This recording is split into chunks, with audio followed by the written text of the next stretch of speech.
السلام علیکم دوستو، قدس فتح ہو چکا تھا مگر صلاح الدین ایوبی کے لیے اصل امتحان اب شروع ہوا تھا۔ فتح کے بعد بدلہ لینا آسان ہوتا ہے، لیکن انصاف کرنا صرف عظیم لوگوں کا کام ہوتا ہے۔ آج کا ایپیسوڈ رحمت اور سیاست کے درمیان ایک تاریخی فیصلے کی کہانی ہے۔ قدس فتح ہونے کے بعد لشکر جشن منا رہا تھا، مگر صلاح الدین ایوبی تنہا بیٹھ کر سوچ رہا تھا۔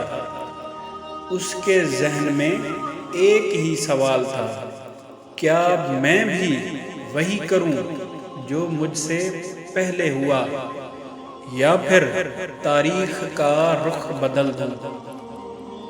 کئی سپاہیوں نے مشورہ دیا، قتل کا بدلہ قتل ہونا چاہیے۔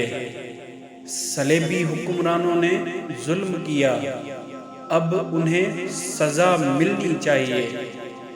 یہ وہ لمحہ تھا جہاں ایک حکمران آسانی سے ظلم کا راستہ اپنا سکتا تھا، مگر صلاح الدین ایوبی کھڑے ہوئے اور کہا، اسلام بدلے کا نہیں، انصاف کا دین ہے۔ جو ہو چکا اس کا حساب اللہ پر چھوڑ دو۔ انہوں نے اعلان کیا، قدس کے رہنے والوں کو امن دیا جاتا ہے۔ یہ فیصلہ سن کر صرف قدس ہی نہیں، پوری دنیا حیران رہ گئی۔ جو دشمن کل تلوار سے لڑ رہا تھا، آج رحمت دیکھ کر سر جھکا رہا تھا۔ یہ وہ رحمت تھی جو جنگ سے زیادہ طاقتور ہوتی ہے۔